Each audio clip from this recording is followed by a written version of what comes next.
Open the podcast bay doors, Hal.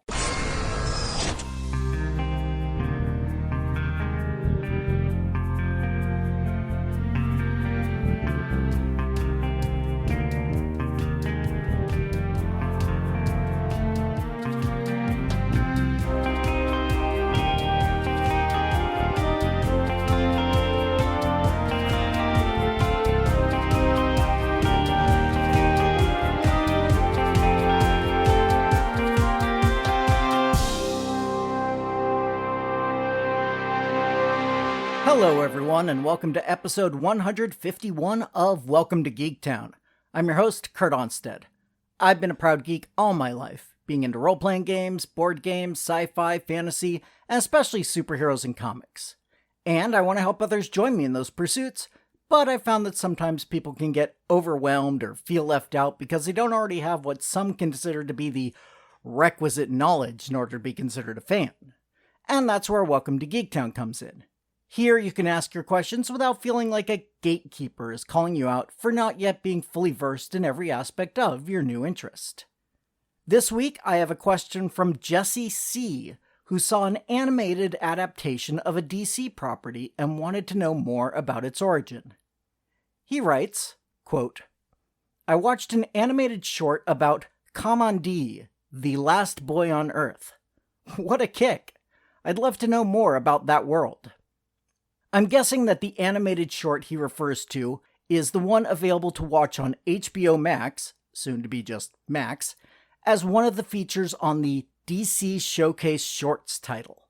They advertise it as a Constantine project, who I covered in episode 139, but he's just the first of a few shorts included. Kamandi is voiced by Cameron Monaghan, who also features heavily in the TV show Gotham.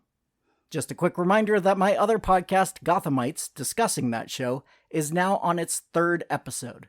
Don't forget to search it out on your podcast catcher or by visiting the website gothamitespod.com. But back to Kamandi.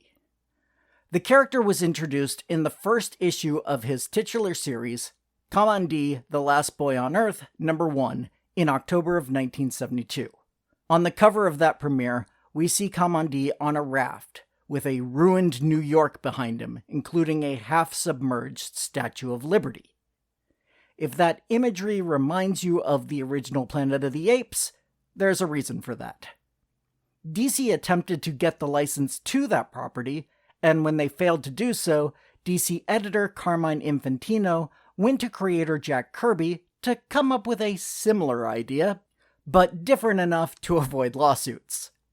Using bits and pieces from stories he had already worked on, Kirby created Kamandi.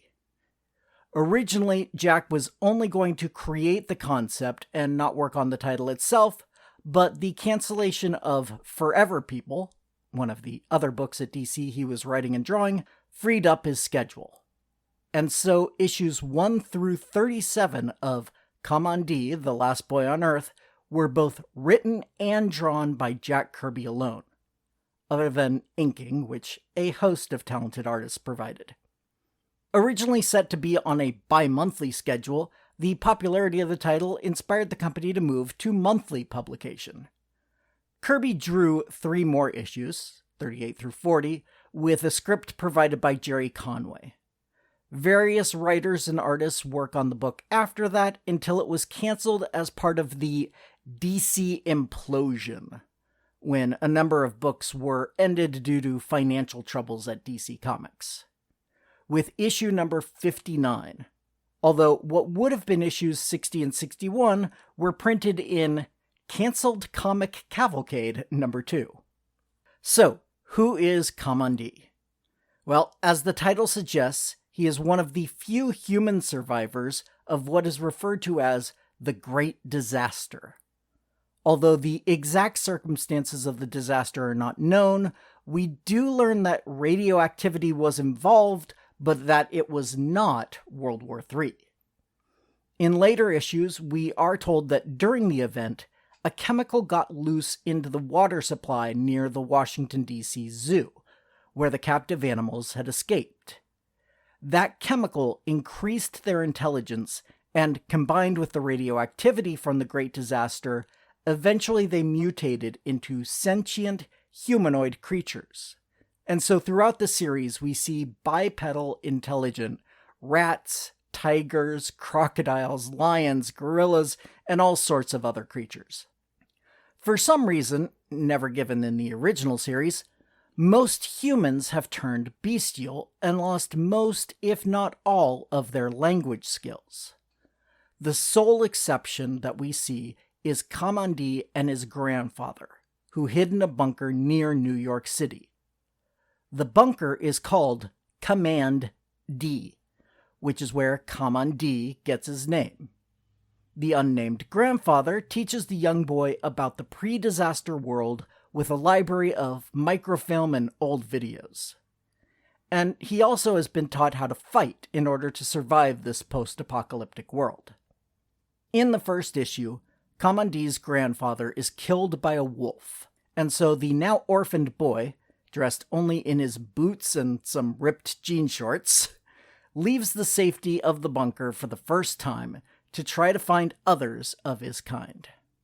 Many of the stories in the series follow a pretty basic pattern of Kamandi getting captured by some animal faction that wants to deal with him like the other humans left on the world, i.e. enslave him and or treat him as we do most animals. Often with one sole creature that sees Kamandi's difference from other post-disaster humans. Kamandi gets angry at being treated as lesser and breaks his way out, sometimes with the help of that one dissenting animal. He then moves on to his next adventure. Along the way, he does make a few friends, including Dr. Canis, a dog, Tufton, the son of the leader of the Tigers, known as Great Caesar, and a trio of mutants named Ben, Steve, and Renzi. That trio are the most superhero-like addition to the cast. They normally appear human, but have been altered to survive the radioactive world and actually emit radiation themselves, forcing them to usually wear protective suits to keep their radiation from leaking. They also possess the ability to transform into living steel when they press a control button on their chest. But other than that, and one exception I'll talk about in a little bit, the entire series is very separate from the superheroics of the regular DC universe. The series did tie in, usually in subtle ways, to one of Jack Kirby's other books, OMAC, or One Man Army Corps, which took place a few years before the Great Disaster on the same world. After Jack Kirby left those books, and DC itself, the ties to standard continuity became more concrete, as I'll talk about a little later. Our first possible hint of that connection, however, came in one of the Kirby issues, specifically issue number 29, which was very loosely adapted into the animated short that inspired Jesse's question. In that story, Kamandi and Ben come across a group of gorillas who worship and await the return of a being they call the Mighty One, who during the Great Disaster created a whole new continent to help save lives. When the gorillas see Kamandi arrive with his friend Ben, one of the 3 mutants mentioned earlier, they believe Ben to be the Mighty One. Well, all but one. Zuma, a large ape, starts fighting Ben, saying there's no way an animal, as humans are called in this world, can be the being they worship. The leader of the tribe breaks the fight up and insists that Ben prove himself in their demonstration course. Ben isn't really interested in trying to prove himself, but Kamandi insists on it, as he believes he knows who the Mighty One is and wants to find out what the apes know about him. If the cover hadn't given it away, the fact that the apes refer to kryptonite and also call a giant stone boulder the Daily Planet should tell you who the Mighty One actually was. Ben makes his way through the trials and is led to the underground vault where the gorillas keep the one remnant of the Mighty One, his supersuit. Sure enough, we see Superman's costume, which the leader of the tribe offers to Ben. However, Zuma once again steps in and tries to claim the suit for his own. Kamandi rushes in and fights the big ape for it. Zuma slips and falls into the lava below when Kamandi pulls the cape out from under Zuma's foot. Kamandi insists that the suit be saved for when Superman returns, as he believes he must still be alive somehow. So Kamandi and Ben leave Superman's costume with the gorillas and head off to their next adventure.